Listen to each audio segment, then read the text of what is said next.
I believe in the evil in human nature. This is a wicked world. In a wicked world, wicked people are born.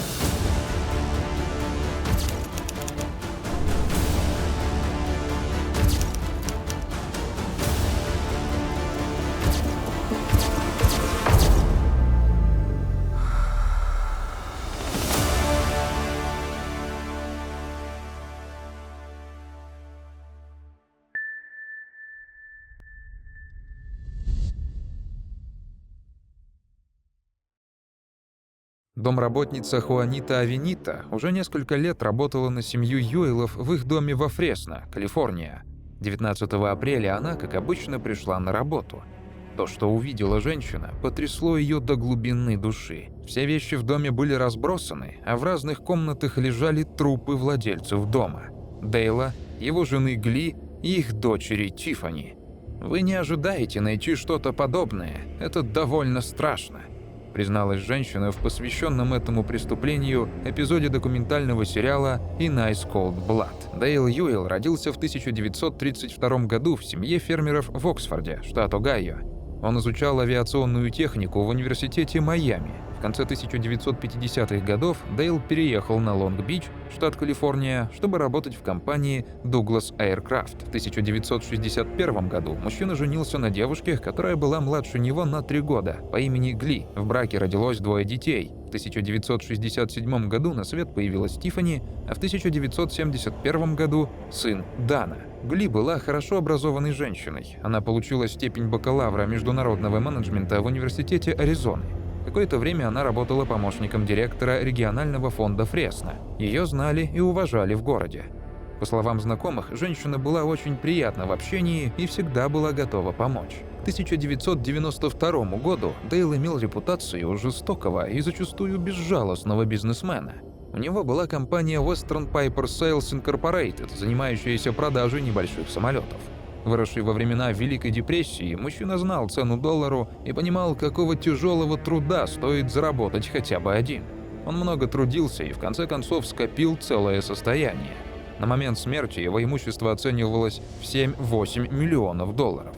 Гли занималась воспитанием детей, а Дейл следил за их дисциплиной. Знакомые говорили, что глава семьи управлял своим домом с той же силой и решительностью, что и бизнесом. С тех пор, как Дана, младший сын Юэлов, научился говорить, он выдумывал истории. Никто и ничто не было застраховано от того, чтобы стать объектом его фантазий. По мере того, как мальчик рос, его привычка выдумывать становилась все более серьезным поводом для ссор с отцом. Несмотря на то, что в отношениях Даны и Дейла были проблемы, в материальном плане глава семейства никогда не обделял сына. Он следил за тем, чтобы у его детей всегда было все лучшее. Дана приехал учиться в колледж университета Санта-Клары за рулем подаренного отцом BMW. Родители выделяли сыну по $800 ежемесячно. По словам знакомых, Дана любил носить дорогие итальянские костюмы и демонстрировать на вечеринках $100-долларовые купюры. Когда парень разбил свой Мерседес, Дейл купил ему точно такой же. Привыкший к богатству Дана рос избалованным и продолжал рассказывать свои выдуманные истории. Он представлялся сокурсником, биржевым брокером и владельцем компании, приносящей по $2,7 миллиона в год. Чуть позже парень дал интервью репортеру студенческой газеты, где заявил, что у него есть компания стоимостью $4 миллиона. Статья со словами сына попала на глаза Дейлу, и ложь парня разозлила его отца. Студент увлекался историями людей, которые нарушали закон в погоне за богатством. Он повесил в своей комнате фотографию Майкла Милкина и открыто восхищался Джо Хантом. Одним из приятелей Дана по колледжу, который верил в его рассказы, был его сосед по комнате и друг Джоэл Радовчич. Джоэл был очарован Дана, его богатством, успехом и особенно той легкостью, с которой парень завоевывал самых горячих девушек.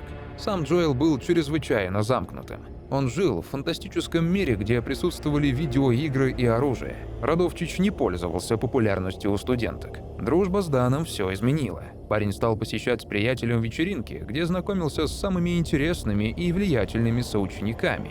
В 1992 году Дана попросил у Джоэла об одолжении, и тот понимал, что не сможет отказать. Их дружба была для него всем. Несмотря на то, что Дана наслаждался роскошным образом жизни, который ему обеспечивали родители, в его голове родилась мысль, что он может иметь все богатства семьи и не зависеть от воли своего отца. Он не желал ждать, пока умрут родители. Это заняло бы десятилетия, и тем более парню не хотелось делить состояние со своей сестрой. Дана обратился к Джоэлу с планом убийства своих родителей. Зная, что члены семьи всегда находятся на первом месте в списке подозреваемых, парень хотел обеспечить себе надежное алиби, в то время как его друг выступил бы в роли киллера. За это студент обещал Джоэлу часть денег, которые он получит по наследству. В пасхальное воскресенье 19 апреля 1992 года Дейл, Гли и Тиффани возвращались в свой дом во Фресно после отдыха в пляжном домике в Пахаро-Дюнс. Дана проводил выходные вместе с семьей, но не поехал с ними домой и отправился в район залива, чтобы поужинать со своей 24-летней девушкой Моникой и ее отцом, агентом ФБР Джоном Зент. Джоэл уже несколько часов пролежал в доме Юэлов, когда услышал, как к дому подъезжает машина. Гли и Тиффани вернулись домой на автомобиле, а глава семейства немного задержался и должен был прибыть позже. Женщины вошли в дом и занялись своими делами. Через несколько минут они обе были мертвы. Спустя полчаса домой вернулся Дейл. Он даже не успел понять, что его семья убита, как сам получил пулю в затылок. Спустя несколько дней Дана позвонил Джесси Кнаппу, соседу, и попросил убедиться, что дома у Юэла все в порядке. Родители уже пару дней не давали о себе знать, что было для них необычно. Сам он находился в кампусе колледжа в 2,5 часах езды, поэтому не мог проверить семью сам. «Я пошел туда по просьбе Дана», свидетельствовал в суде несколько лет спустя Кнапп. «Он мне позвонил». На стук в дверь никто не отзывался, и когда мужчина уже собирался уходить, он столкнулся с домработницей. Она открыла дверь дома своим ключом, но сигнализация, к ее удивлению, не сработала. «Я заметила, что кухонная дверь закрыта», — вспоминала она позже. «Я открыла ее. Именно тогда я увидела Тиффани». 24-летняя Тиффани лежала на кухонном полу. Под ней была разбитая чашка. Девушка несла ее в момент, когда в нее выстрелили. Киллер убил ее одним выстрелом в затылок. Вероятно, она даже не успела понять, что произошло. Тиффани была одета в синюю рубашку и синие джинсы. Ее лицо невозможно было разглядеть из-за налипших запачканных кровью волос. Рядом с трупом лежала серая куртка, но было похоже, что ее бросили или положили туда уже после убийства. Вокруг тела была лужа крови размером с автомобильную шину. 57-летняя Гли была найдена в восточном крыле дома. Ее тело находилось между столом и диваном. Она была единственной жертвой, которая понимала, что ее убивают, и, очевидно, пыталась укрыться от стрелка. Женщина была убита 4 выстрелами в область сердца и головы. На ее лице застыло выражение ужаса, наведшее детективов на мысль, что она знала преступника. 59-летний Дейл был найден лежащим лицом вниз в коридоре, ведущем на кухню. Руки мужчины находились под туловищем, а правая лодыжка лежала на левой. Стены коридора возле тела были усеяны крошечными каплями крови, которые брызнули из затылка, когда в мужчину выстрелили. Все жертвы были мертвы уже какое-то время. Это было ясно по трупному окоченению и потому, что большая часть вытекшей из убитых крови загустела и даже начала высыхать. На подъездной дорожке были припаркованы Кадиллак, Линкольн Континенталь с ключами в замке зажигания и Форд Тандерберд. В Кадиллаке лежали сумочка, деньги и пакет с покупками. Джесси Кнапп не решился сообщать новость об убийстве Дана. Он передал номер телефона парня, прибывшим на место полицейским. Детектив по расследованию убийств Джон Соуза с детективом-сержантом Дейлом Кодла осмотрели дом. На первый взгляд казалось, что это была неудачная кража со взломом. Возможно, пара наркоманов увидела богатый дом и решила его ограбить, но вернувшиеся хозяева помешали их планам. Детективы обнаружили, что пули, выпущенные в жертв, были взяты из домашнего сейфа Дейла Юэла.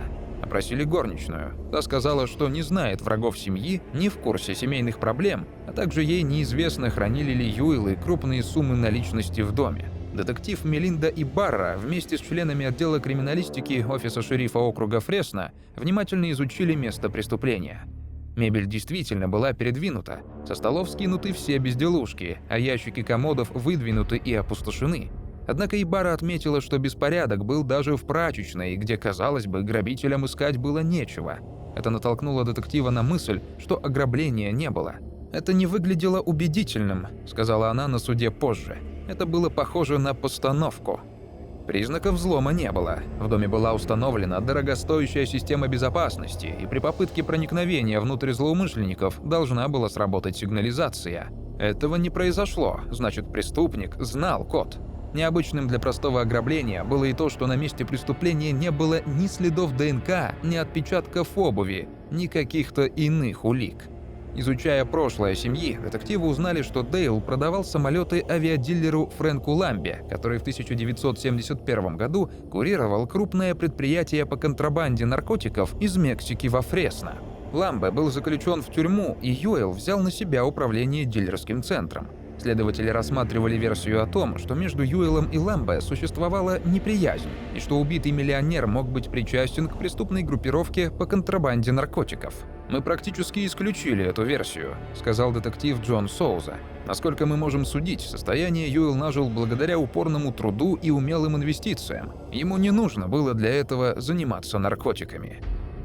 Когда следователи опрашивали Дана в первый раз, он не проявил никаких эмоций по поводу смерти своей семьи. Во второй раз он уже был резок, когда следователи попросили снова рассказать о событиях того дня. Дана сообщил, что он и его отец утром 19 апреля играли в теннис. «Мы вернулись в пляжный домик, приняли душ, пообедали.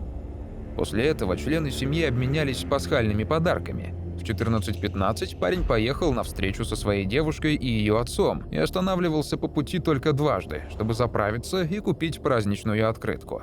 Детективы спросили Дана, знает ли он кого-то, кроме очевидного человека, вас, кто выиграет от смерти Юэлов. Юноша совершенно спокойно ответил, что, возможно, это деловой партнер его отца, который собирался стать президентом компании после смерти Дейла. «Имеете ли вы какое-либо отношение к смерти своих родителей?» – спросил детектив. «Нет», – ответил Дана небрежно. В какой-то момент допроса парень признался, что недавно изучал отчет о состоянии семьи, и что он знал, что стоимость имущества оценивалась в 7-8 миллионов долларов.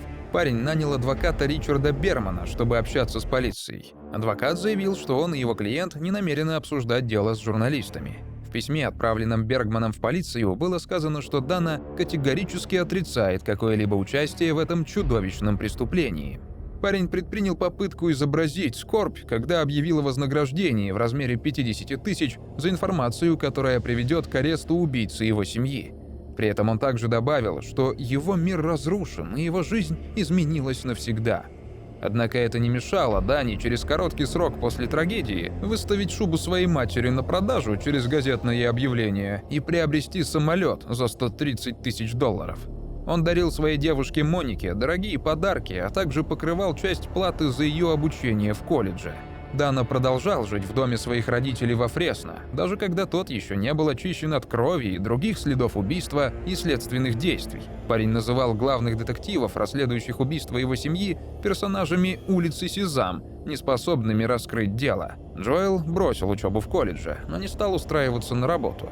Вместо этого он записался на уроки управления вертолетом за $500 в час. Следователи выяснили, что парень увлекался смертоносным оружием и хранил журналы о наемничестве.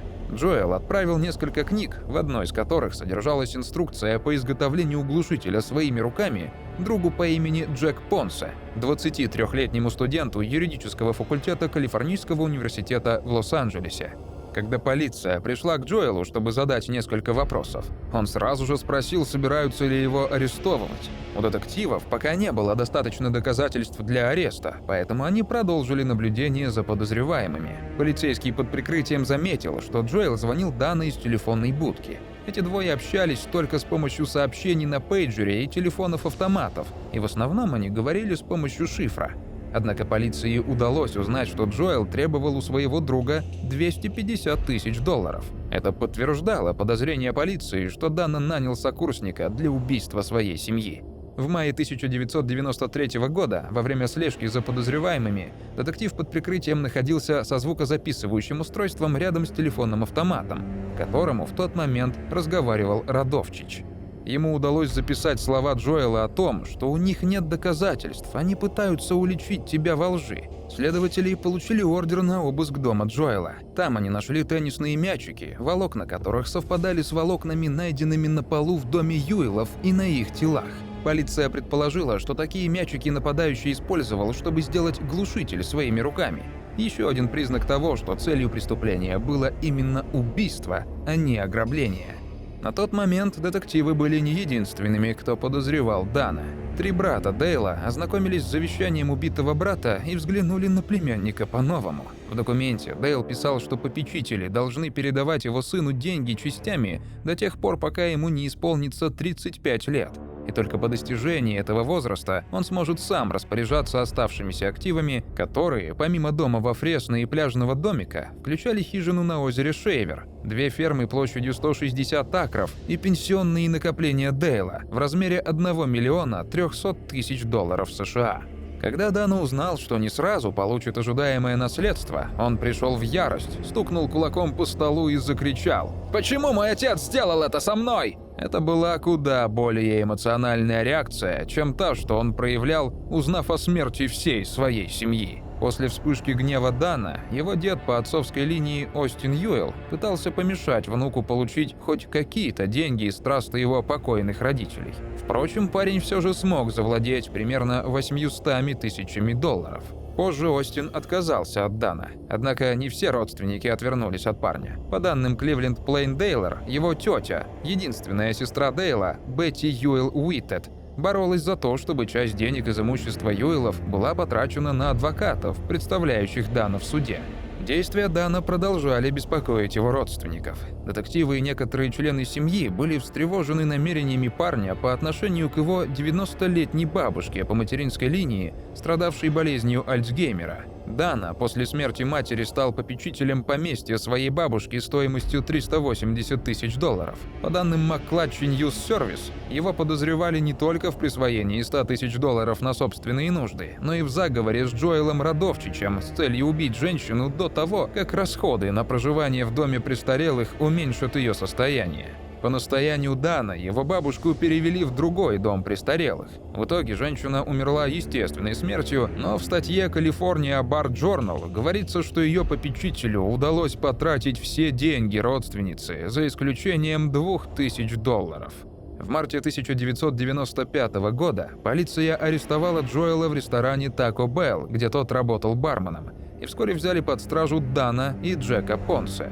Поначалу Джек отказался разговаривать с полицией, но как только ему сообщили, что речь идет о смертной казни, он заключил сделку о неприкосновенности и рассказал все, что знает. Понсе сообщил, что продал Джоэлу свою штурмовую винтовку АТ-9, которую Лос-Анджелес Таймс описывала как произведенную малоизвестным производителем оружия из Колорадо за $500.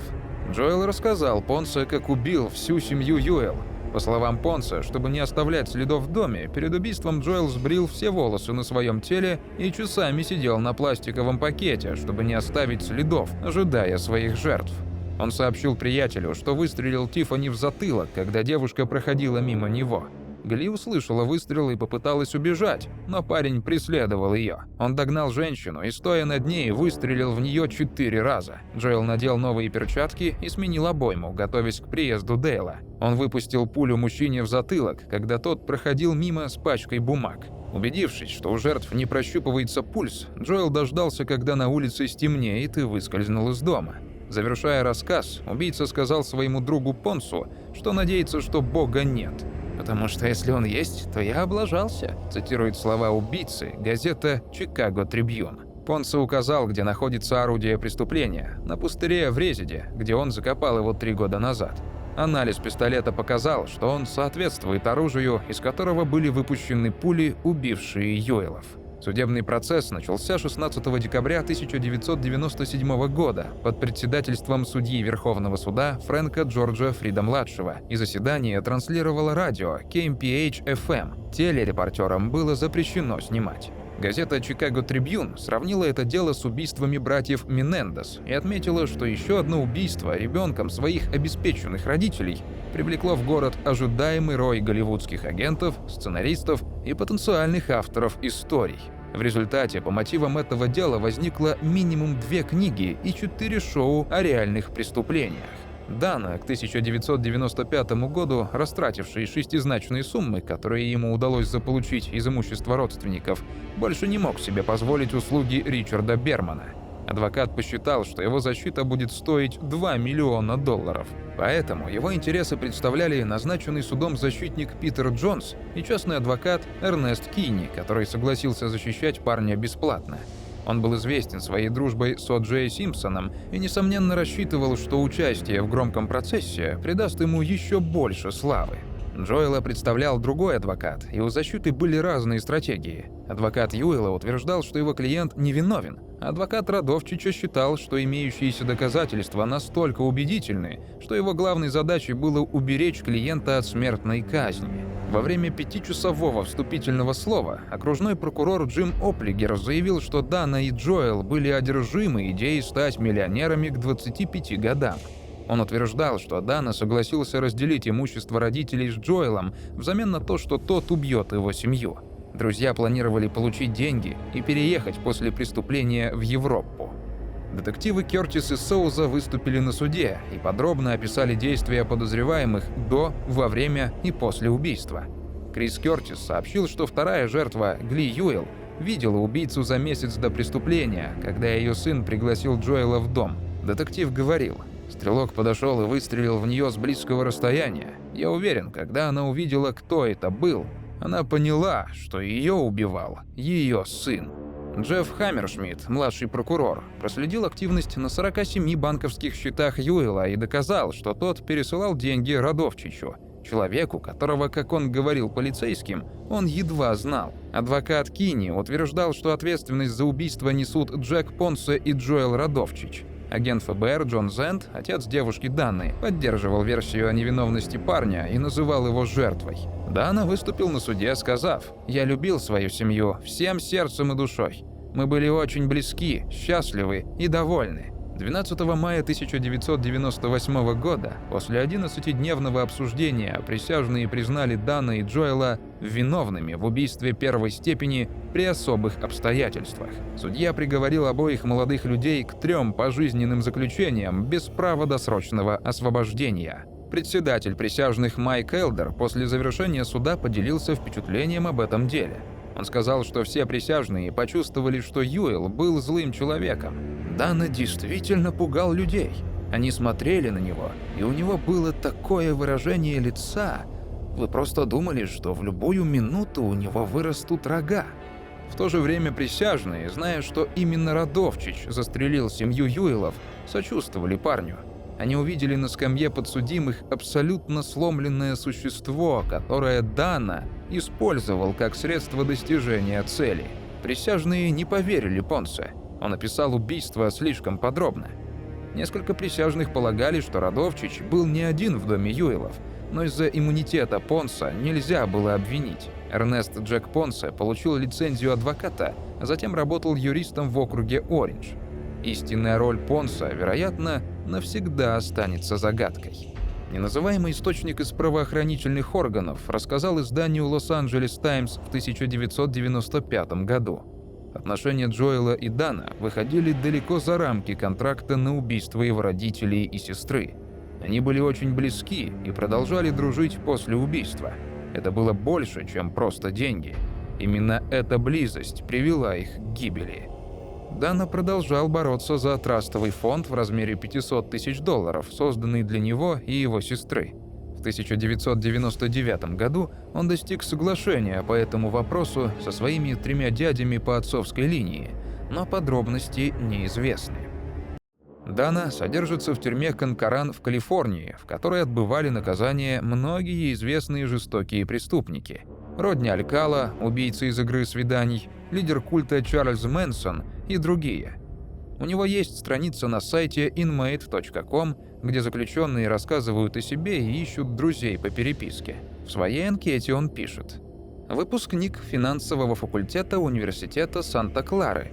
Я делал карьеру на Уолл-стрит, когда мое нечестное, обреченное на провал поведение и неправильные решения привели к разрушительным последствиям. Попадание в тюрьму стало поворотным моментом. возможностью изменить жизнь. Я осознал, насколько потерянным и полностью развращенным я стал в своей гордости. Если вы это читаете, то я молюсь, чтобы и вы, и я жили жизнью покаяния, стремясь обрести мудрость и смирение, поддерживая дух, любя Бога и служа Ему, любя и служа другим с радостью, надеждой и добротой. Мне нравится знакомиться с новыми людьми, и я хотел бы услышать все о вас и вашей жизни. Как и большинство преступников, осужденных пожизненно, Дана Юэлл пришел к вере за решеткой. Исследуя себя и открывая Бога, глядя на кирпичные стены и колючую проволоку, Дана изучил священное писание, и этот процесс сделал его, как он утверждает, искренним человеком, который очень смирен, и я очень благодарен за это. Бог допустил, чтобы в моей жизни произошли некоторые чрезвычайные события, написал Дана в своем профиле на сайте, имея в виду под чрезвычайными событиями, очевидно, убийства, которые полностью сломили меня. Я восстановился в любви к Христу, я посвятил свою жизнь Богу, и с тех пор я никогда не был более счастлив, несмотря на то, что я нахожусь в тюрьме. Для меня жизнь значит любить и позволять моему свету сиять при любых обстоятельствах, потому что мое счастье и радость основаны на вере и только вере. Джоэл Радовчич также содержится в тюрьме Конкоран. Подробностей о его жизни нет. Работавшие над расследованием детективы заметили в поведении Дана признаки психопатии. Он не только остался полностью равнодушен к смертям своих самых близких родственников, но и ко всем другим относился с безразличием и смотрел на них свысока. Он был уверен, что умнее всех вокруг. Важно уметь распознать психопата, чтобы иметь возможность научиться игнорировать его или справляться с его манипуляциями. Один из важнейших признаков психопата – отсутствие эмпатии. Такие люди очень эгоистичны. Им трудно, даже невозможно взглянуть на ситуацию глазами другого человека. Поэтому им не хватает сострадания. Все должно происходить так, как хочет психопат, потому что он уверен, что его личные идеи, действия и убеждения превосходят идеи остальных. Люди такого типа очень закрыты и холодны. Они не допускают других в свою жизнь и мысли. Они постоянно лгут и умеют это делать, потому что им важно поддерживать свой имидж и репутацию. С помощью лжи они не только добиваются желаемого, но и способны контролировать других. Психопаты – мастера манипуляции. Они очень хорошо притворяются, чтобы достичь нужных целей. Импульсивность, которая присуща таким людям, часто приводит к проблемам в жизни, а иногда и к совершению преступлений. Проблемам с законом способствуют уверенность, что они не обязаны соблюдать общепринятые нормы, и отсутствие угрызений совести. Дорогие подписчики, как вы думаете, был ли Дана Юэлл психопатом, который с помощью манипуляций заставил своего друга убить всю свою семью? Причастен ли к преступлению Джек Понсе? Делитесь своим мнением в комментариях.